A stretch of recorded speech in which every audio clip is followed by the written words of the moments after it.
एक बार की बात है, महात्मा बुद्ध एक गांव से होकर गुजर रहे थे।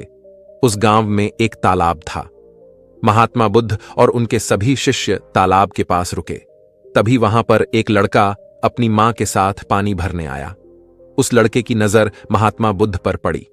वह महात्मा बुद्ध को पहले से ही जानता था। वह जानता था कि महात्मा बुद्ध बड़े ही ज्ञानी हैं और वह सभी के प्रश्नों का उत्तर देते हैं। वह तुरंत ही महात्मा बुद्ध के पास पहुंचा। उसने महात्मा बुद्ध को प्रणाम किया और कहा, है बुद्ध, मैं अपने जीवन में कुछ बड़ा करना चाहता हूं, लेकिन जब भी मैं कुछ करना चाहता हूं तो वह मुझे संपूर्ण तरह से नहीं हो पाता। मुझे तो कुछ समझ ही नहीं आता कि आखिर मैं क्या गलती कर रहा हूं। इसलिए आज मैं आपसे यही प्रश्न पूछने आया हूं कि लक्ष्य को पाने के लिए ऐसी कौन सी कठिनाइयां हैं जो हमें पार करनी होगी। महात्मा बुद्ध उस लड़के को देखकर मुस्कुराने लगे और उस लड़के से कहते हैं, जब तक तुम अपने लक्ष्य की ओर कदम नहीं बढ़ाओगे तब तक सफलता से जुड़ा हुआ हर एक उत्तर अधूरा है। महात्मा बुद्ध इतना कहकर अपने सभी शिष्यों के साथ वहां से आगे की ओर चल पड़े और वह लड़का भी अपनी मां के साथ वापस अपने घर लौट आया। अगले दिन जब वह लड़का अपनी मां के साथ वापस उस तालाब पर पानी भरने आया तो उसने देखा कि तालाब में जो कमल की कलियां थीं वह पूरी तरह से खिल चुकी है और पूरे के पूरे तालाब में केवल कमल के फूल ही नजर आ रहे हैं। उस लड़के की मां को अपनी आंखों पर यकीन नहीं हो रहा था। इस पर उसकी मां कहती हैं, बेमौसम इतने सारे फूल एक साथ खेलना, ऐसी घटना तो मैं आज तक नहीं सुनी। ऐसा अवश्य ही महात्मा बुद्ध के आने के कारण हुआ है, अर्थात यह उनका ही प्रभाव है। यह सुन वह लड़का सोच में पड़ गया। उसने तुरंत ही तालाब में से एक कमल का फूल तोड़ा और मन ही मन यह सोचने लगा, यदि यह महात्मा बुद्ध के प्रभाव के कारण हुआ है तो मुझे अवश्य ही महात्मा बुद्ध से मिलना चाहिए। शायद हो सकता है कि वह मुझे कुछ प्रेरणा देना चाहते हैं। ऐसा सोचते सोचते उस लड़के ने यह भी मन बना लिया कि वह महात्मा बुद्ध से अवश्य मिलेगा और साथ ही उसके मन में महात्मा बुद्ध की वह आवाज गूंज रही थी कि जब तक तुम लक्ष्य की ओर कदम ही नहीं बढ़ाओगे तब तक सफलता से जुड़ा हर प्रश्न अधूरा है। तभी उस लड़के ने वह कमल का फूल एक छोटे से मटके में रख लिया और उसने मन ही मन यह मन बना लिया कि वह महात्मा बुद्ध से मिलकर रहेगा और उसके मन में जो भी प्रश्न है वह उनसे उनके उत्तर जानकर ही रहेगा। उस लड़के ने तुरंत ही अपनी मां से कहा, मां, मैं महात्मा बुद्ध से मिलने जा रहा हूं। वह अब तक बहुत आगे नहीं निकले होंगे। यदि मैं जल्दी जल्दी चलूंगा तो एक दिन में उन तक पहुंच जाऊंगा और फिर एक दो दिन में मिलकर मैं वापस घर लौट आऊंगा। उसकी मां ने उसे समझाने की कोशिश की, लेकिन वह लड़का नहीं माना। वह तुरंत ही सफर की ओर निकल पड़ा। वह मार्ग पर तेजी से आगे बढ़ रहा था। जल्दी जल्दी चलते हुए उसने बहुत कम समय में अपना गांव पर कर लिया, लेकिन अब वह इसी कारण थकने भी लगा था और उसकी रफ्तार भी धीमी पड़ रही थी। उसे लड़के का जोश भी अब खत्म होता जा रहा था। धीरे धीरे चलते चलते वह जंगल के रास्ते पर पहुंचा और जंगल को देखकर उसके मन में एक डर उत्पन्न हुआ। उसने सोचा कि मैंने आज तक कभी जंगल पार नहीं किया है और इस जंगल में तो कई जंगली जानवर भी हैं।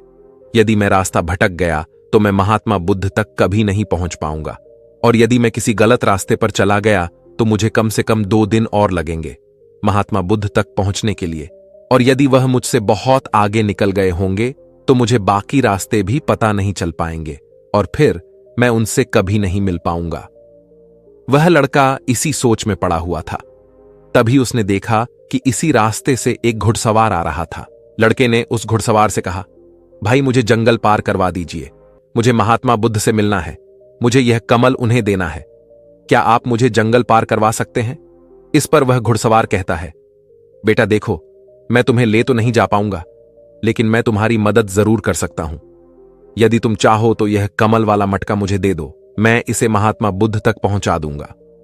उस घुड़सवार की यह बात सुनकर वह लड़का एक बार फिर से सोच विचार में पड़ गया और सोचने लगा, यदि मैं पैदल जाऊंगा तो मुझे बहुत समय लग जाएगा और पता नहीं मैं महात्मा बुद्ध तक पहुंच भी पाऊंगा या नहीं। अगर मैं यह कमल वाला मटका घुड़सवार को दे देता हूं तो यह घुड़सवार घोड़े से बहुत जल्दी महात्मा बुद्ध तक पहुंच जाएगा और उन्हें यह कमल जरूर दे देगा। इससे मेरा काम भी आसान हो जाएगा और मेरा काम बहुत जल्दी महात्मा बुद्ध तक पहुंच जाएगा और उन्हें यह कमल जरूर दे देगा। इससे मेरा काम भी आसान हो जाएगा और मेरा काम बहुत जल्द पूरा भी हो जाएगा। काफी कुछ सोच विचार करने के बाद उसने तय किया कि वह यह कमल का फूल उस घुड़सवार को दे देगा। यह सोचकर उस मटके को उस घुड़सवार को थमाने ही वाला था कि तभी उसे याद आया, इस कमल के पीछे उसका क्या उद्देश्य है, उसे किस मकसद से इस कमल को महात्मा बुद्ध के पास ले जा रहा है। तभी उस लड़के के मन में एक और विचार उत्पन्न हुआ, यदि मैं इस कमल को लेकर महात्मा बुद्ध तक नहीं पहुंचा तो फिर मेरा जो प्रश्न है मैं उनके उत्तर कैसे जान पाऊंगा। और हो सकता है कि मुझे मेरे जीवन में बस यह एक ही मौका मिला है जिससे मैं महात्मा बुद्ध से मिल सकता हूं और अपने सभी प्रश्नों के उत्तर पा सकता हूं। हो सकता है कि दोबारा मुझे यह अवसर न मिले, इसलिए मैं यह मटका नहीं दूंगा, मैं इसे स्वयं ही महात्मा बुद्ध तक पहुंचाऊंगा। काफी कुछ सोच विचार करने के बाद उसने घुड़सवार से कहा, देखिए, यह मटका तो मैं खुद ही उन तक ले जाना चाहता हूं क्योंकि मेरा उनसे मिलना बहुत जरूरी है। मेरे मन में कई प्रश्न हैं जो मैं उनसे जानना चाहता हूं, इसलिए यह फूल मैं ही उन्हें दूंगा। इसलिए कृपया करके मुझे जंगल से बाहर निकलने का रास्ता बता दीजिए, मैं स्वयं ही चला जाऊंगा।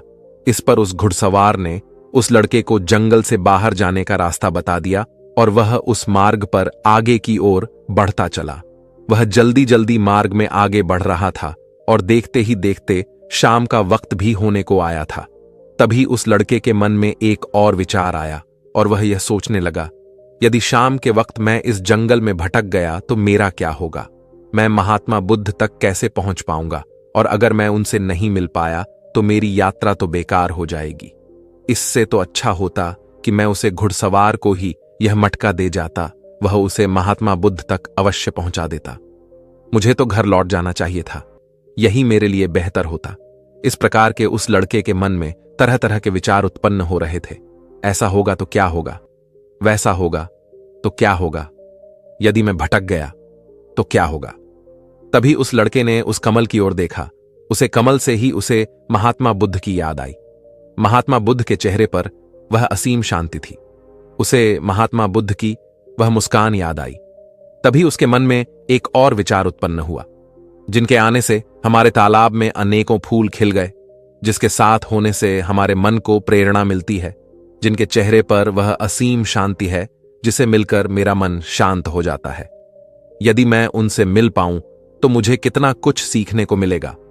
ऐसा सोचते ही उसके मन में एक बार फिर से महात्मा बुद्ध से मिलने की प्रेरणा जाग उठी और वह निश्चिंत होकर अपने मार्ग में आगे की ओर बढ़ता चला जा रहा था। काफी दूर आगे चलने के बाद जंगल खत्म होने लगा। तब उसने महसूस किया कि जब वह अपने इस यात्रा का उद्देश्य याद करता है, जब यह याद करता है कि वह महात्मा बुद्ध से क्यों मिलना चाहता है, तब उसकी राह की मुश्किलें कम होने लगती हैं। और यही वास्तविकता है, यही हम सभी के साथ होता है, फिर चाहे वह कोई छात्र हो या व्यापारी। जब जब इंसान खुद पर शक करता है, खुद पर संदेह करता है, तब वह रुकावटें बड़ा रूप ले लेती है। और जब हम अपने लक्ष्य को याद रखते हैं, अर्थात अपना उद्देश्य याद रखते हैं, तब वह रुकावटें हमारे सामने छोटी पड़ जाती है और हम उसे आसानी से पार करके अपने लक्ष्य की ओर चलते हैं। इस पर उस लड़के ने महसूस किया कि उसे अपना लक्ष्य याद रखना है, उसे अपना उद्देश्य याद रखना है और छोटे छोटे कदमों से आगे की ओर बढ़ते जाना है। इसके बाद उस लड़के ने सारी चिंताएं छोड़ दी। वह केवल सफर पर आगे की ओर बढ़ता जा रहा था, लेकिन इस बीच वह चलते चलते काफी थक चुका था। और जैसे ही उसने जंगल पार किया, तभी जंगल के ऊपर उसे एक छोटी सी कुटिया नजर आई। वहां पर एक सुंदर स्त्री रहती थी। लड़का काफी थक चुका था और उसे बहुत जोरों की प्यास लगी थी। वह लड़का उस कुटिया में गया। वहां पर उस स्त्री से उसने पानी मांगा। इस बार उस स्त्री ने उस लड़के को पानी पिलाया। तभी वह स्त्री उस लड़के से कहती है, आखिर तुम महात्मा बुद्ध से क्यों मिलना चाहते हो? इस पर वह लड़का कहता है, मेरे मन में कुछ प्रश्न है और मैं उन प्रश्नों को उत्तर जानना चाहता हूं, और मेरे पास केवल यह एक ही अवसर है, इसलिए मुझे उनसे मिलना ही है। वह लड़का उसी तरह से बातें कर ही रहा था। उधर दूसरी तरफ उस स्त्री के मन में उस लड़के के प्रति प्रेम जाग रहा था। वह उस लड़के को पसंद करने लगी थी। वह लड़की उस लड़के को रोकना चाहती थी। वह उससे कहती है, आज की रात तुम यहीं रुक जाओ, वैसे भी शाम होने को है और बहुत जल्द रात भी हो जाएगी। ऐसे में तुम कहां जाओगे? इससे अच्छा है कि आज तुम यहीं पर रुक जाओ। आज हमारे बगल में ही शादी है, वहां पर नाच गाना होगा, खाना पीना होगा, बहुत मजा आएगा। इसलिए आज रात तुम यहीं पर रुक जाओ।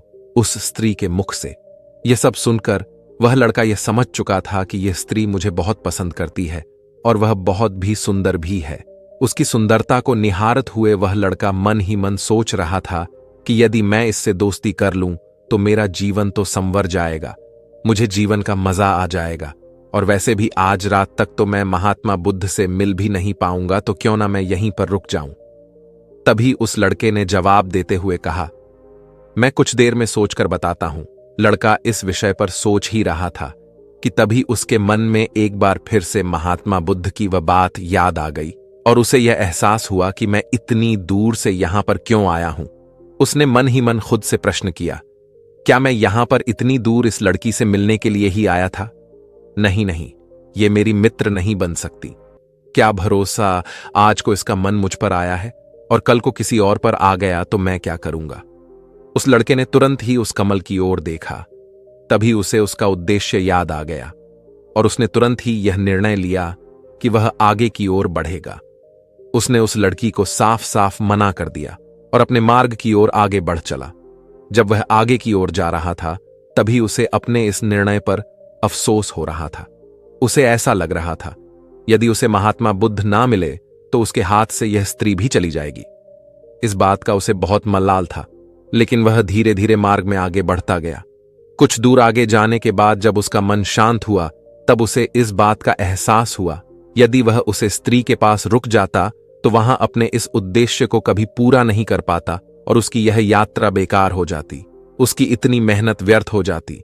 और तब उसे एक और चीज का एहसास हुआ कि जो भी व्यक्ति या फिर वस्तु हमें अपने उद्देश्य से भटकाने का प्रयास करें, हमें उससे तुरंत ही दूर हो जाना चाहिए। हमें अपना उद्देश्य याद रखना चाहिए कि हमने यह सफर क्यों शुरू किया था और हम अपनी मंजिल पर क्यों पहुंचाना चाहते हैं। वह लड़का यह सब सोच विचार कर आगे की ओर बढ़ता जा रहा था। रात्रि का वक्त होने वाला था और वह लड़का तेजी से अपने मार्ग में आगे की ओर बढ़ता जा रहा था। तभी उसे मार्ग में एक बुजुर्ग व्यक्ति मिले। उसने उस बुजुर्ग व्यक्ति से पूछा, बाबा बाबा, मैं महात्मा बुद्ध से मिलना चाहता हूं और पिछले गांव में मुझे किसी ने बताया कि वह इसी मार्ग से आगे की ओर बढ़े थे। क्या आप मुझे बता सकते हैं कि वह किस तरफ गए हैं? इस पर वह बुजुर्ग व्यक्ति उस लड़के से कहते हैं, बेटा तुमसे कोई गलती हो गई है, तुम्हें कोई गलत फहमी हुई है। यहां से कोई भी ऋषि मुनि नहीं गए हैं। हो सकता है कि रास्ते में कोई और मोड़ हो जिस पर तुम्हारा ध्यान ना गया हो। वह ऋषि मुनि उसी रास्ते से गए होंगे। यह सुन वह लड़का घबरा गया। अभी कुछ ही घंटा पहले तो मैंने उस बस्ती को पार किया था। यदि मैं वापस गया तो मैं बहुत पीछे हो जाऊंगा और अब तो अंधेरा भी होने को है। मेरे पास ना तो कोई रहने का साधन है और ना ही खाने पीने का। मेरी तो पूरी यात्रा बेकार होगी। मुझे तो यह लग रहा था कि मैं महात्मा बुद्ध से अवश्य मिलेगा, लेकिन अब लगता है कि यह मुमकिन नहीं है। मैं उनसे नहीं मिल पाऊंगा। इस प्रकार के कई विचार और उस लड़के के मन में उमड़ने लगे। वह लड़का खुद पर संदेह करने लगा। जैसे ही उसके मन में इस प्रकार के विचार उत्पन्न हुए तो मानो उसके पैरों में किसी ने बेड़ियां डाल दी हो। वह बार बार केवल एक ही बात सोच रहा था कि आखिर वह मुझे क्यों नहीं दिखाई दिया। मैं बार बार एक ही गलती क्यों करता हूं? मुझसे इतनी बड़ी गलती कैसे हो गई? यह सोचकर वह लड़का सर पकड़कर वहीं पर बैठ गया। कुछ देर तक तो उसे कुछ भी समझ नहीं आ रहा था। तभी उसे उसकी मां की बात याद आई। उसकी मां ने उस लड़के से कहा था, बेटा, हर गलती में सीख छुपी होती है जो हमारे जीवन को और भी बेहतर बनाती है। यह बात उसे याद आते ही उसका मन शांत होने लगा और देखते ही देखते उसकी मन पूरी तरह से शांत हो चुका था और वह लड़का बार बार अपने मन में अब एक ही बात दोहरा रहा था कि हर गलती में सीख छुपी हुई होती है और हमें वह और बेहतर बनाने आती है। उसने अपनी गलती को स्वीकार किया और वह कहने लगा, हां, मुझसे गलती हुई है। मैं जल्दबाजी में बिना सोचे समझे बस मार्ग में आगे की ओर बढ़ता जा रहा था। जैसे जैसे लोगों ने कहा मैं उसी तरह से आगे की ओर बढ़ता चला गया। उसके गलती स्वीकारते ही उसका मन पूरी तरह से शांत हो गया। उसकी निराशा अब आशा में बदल चुकी थी वह एक पेड़ के नीचे बैठा हुआ था। तभी उसने देखा कि कुछ जानवर नदी से पानी पी रहे थे। यह सब देखकर उस लड़के को याद आया कि जब वह पहली बार महात्मा बुद्ध से मिला था तब पानी के पास ही मिला था, और महात्मा बुद्ध के साथ उनके कई शिष्य भी हैं, तो उन्हें पानी की तो आवश्यकता जरूर पड़ेगी। इस पर उस लड़के को तुरंत यह समझ में आ गया कि महात्मा बुद्ध भी उसी रास्ते से भ्रमण कर रहे होंगे जिस रास्ते पर पानी होगा। तभी उसने सोच विचार कर यह तय किया कि वापस जाने से अच्छा है क्यों ना मैं इस नदी के किनारे आगे की ओर बढ़ता रहूं। ऐसा सोचते ही उसने तुरंत ही रास्ता बदल दिया और वह नदी के रास्ते आगे बढ़ने लगा। जैसे जैसे वह आगे बढ़ता जा रहा था, उसका मन और भी हल्का होता जा रहा था, उसका मन और भी शांत होता जा रहा था। तब उसने अनुभव किया कि जब मन बहुत शांत होता है तो हमारा मन बहुत हल्का हो जाता है और जल्दबाजी नहीं करता, और ना ही किसी में या खुद में कोई कमी निकलता है। हमारी बुद्धि पहले से बेहतर काम करने लग जाती है। तब उस लड़के ने इस बात का अनुभव किया कि खुद से शिकायत करना एक बहुत बड़ी कमी है जो हमें दुख की ओर ले जाती है। ऐसे ही चलते चलते लड़के के मन में विचार आया, यदि मैं अपने गांव में ही रुक जाता तो यह सारे अनुभव मैं कभी प्राप्त नहीं कर पाता। ऐसा सोचते सोचते वह मार्ग में आगे की ओर बढ़ रहा था। तभी उसे महात्मा बुद्ध के कुछ शिष्य नजर आए और उन्हें देखकर वह लड़का बहुत खुश हुआ और वह अपने मार्ग में तेजी से और भी आगे बढ़ने लगा, और आखिरकार लगातार 2 दिनों का सफर तय करने के बाद वह महात्मा बुद्ध के पास पहुंचा। वह तुरंत ही महात्मा बुद्ध के पास पहुंचा। उसने महात्मा बुद्ध को प्रणाम किया और उन्हें वह कमल का फूल भेंट कर दिया। इससे पहले वह लड़का कुछ कहता, तभी महात्मा बुद्ध ने कहा, बहुत सुंदर, यह कमल पूरी तरह से खिल चुका है। 2 दिन पहले ही तुमने मुझसे पूछा था कि लक्ष्य को पूरा करने के लिए इंसान को कौन सी कठिनाइयों पार करना पड़ता है, लेकिन 2 दिनों बाद तुमने बहुत सारे अनुभव प्राप्त कर लिए। तुम्हारा यह धैर्य, यह मुस्कान देखकर लगता है कि तुमने इस यात्रा में बहुत कुछ सीख लिया है। इस पर उस लड़के ने यात्रा में घटित हुई हर एक बात महात्मा बुद्ध को बता दी। तभी महात्मा बुद्ध ने उस लड़के से कहा, तुम्हारे मन में जो भी प्रश्न है मैं उनके जवाब तो तुम्हें जरूर दूंगा। आगे महात्मा बुद्ध कहते हैं, बिना कोशिश के हर चीज अधूरी है। जब इंसान किसी लक्ष्य के लिए उस रास्ते पर चलता है तो सबसे पहले वहां अपने अनुभव से ही सीखता है, और जब धीरे धीरे उसका विवेक जागृत होने लगता है, उसकी बुद्धि काम करने लगती है, तब दूसरे के अनुभव और दूसरों की गलतियों से भी सीखने लगता है। जीवन में यदि सफल होना है, किसी लक्ष्य को प्राप्त करना है, तो सफलता का रहस्य सीखने से पहले हमें उस रास्ते पर चलना पड़ता है। महात्मा बुद्ध आगे कहते हैं, किसी भी लक्ष्य को प्राप्त करने के लिए उस रास्ते में हमें 3 बाधाएं आती हैं, और इनका निवारण करने के बाद ही हम अपने लक्ष्य तक पहुंच पाते हैं। और तुमने भी यह 3 बातें सीख ली। पहले अपने उद्देश्य को पहचानो और उसके प्रति समर्पण करो। जैसे कि तुम यह कमल का फूल मुंह तक पहुंचाना चाह रहे थे, और तुम्हारा उद्देश्य भी यही था। तुमने ये जान लिया था कि यह फूल मुझ तक पहुंचने के लिए तुम्हारा क्या उद्देश्य है, जिस कारण तुम्हारे मन के सारे संदेह खत्म हो गए। इसके बाद जब भी तुम फूल को देखते थे तो तुम्हें अपना उद्देश्य याद आ जाता। आगे महात्मा बुद्ध ने कहा, तुमने स्वयं के अनुभव से ही यह जान लिया कि अपनी मंजिल तक किस प्रकार हमें पहुंचना है, और सब कुछ तुम्हारे भीतर से ही प्रकट हो रहा है। वह लड़का महात्मा बुद्ध की सारी बातें ध्यानपूर्वक सुनता रहा। तब महात्मा बुद्ध कहते हैं, तुम्हारे मन में कई प्रकार के डर और संशय थे। पता नहीं तुम मुझ तक पहुंच पाओगे या नहीं, पता नहीं तुम जंगल पार कर पाओगे या नहीं, क्योंकि तुमने आज से पहले कभी जंगल पार नहीं किया था, और रास्ते में तुम्हें तरह तरह की रुकावटें भी झेलनी पड़ी।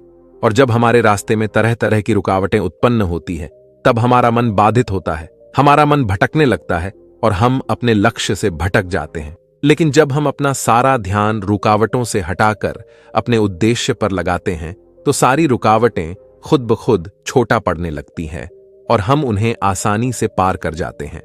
शुरुआत में हर किसी की यही समस्या है कि वह यह नहीं जानता कि आखिर वह सफल क्यों होना चाहता है, क्यों वह कुछ करना चाहता है।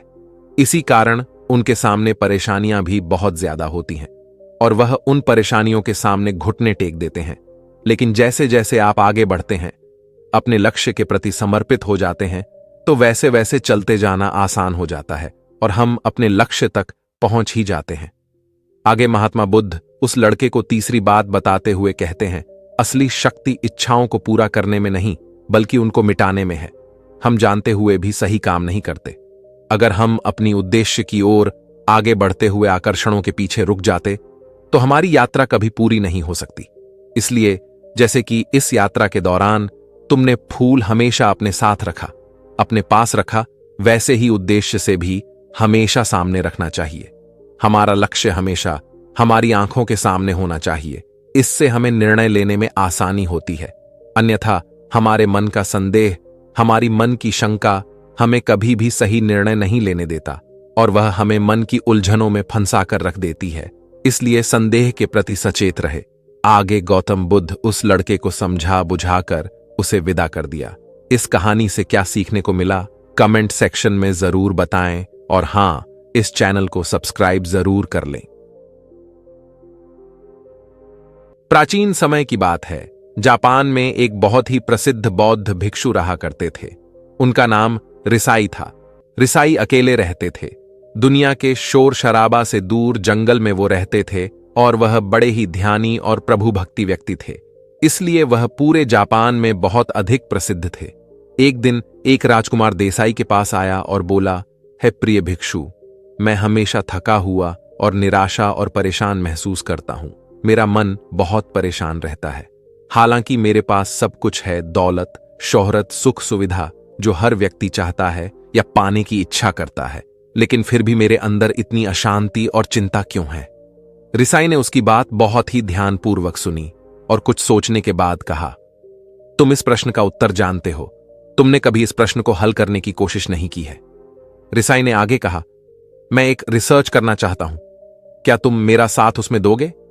इस रिसर्च के बाद तुम्हारे जीवन में किसी भी तरह की अशांति और चिंता नहीं रहेगी। यह बातें सुनकर राजकुमार बहुत हैरान था। उसने रिसाई से कहा, बताइए मुझे क्या करना होगा? अपने मन की शांति के लिए मैं कुछ भी करने को तैयार हूं। राजकुमार की इन्हीं बातों को सुनकर भिक्षु ने कहा, तो फिर आप अगले 15 दिनों के लिए मेरे आश्रम में रहोगे और एक सामान्य व्यक्ति की तरह अपना जीवन व्यक्तित्व करोगे और इन 15 दिनों में तुम अकेले और चुपचाप रहोगे, जितना हो सको कम बोलोगे।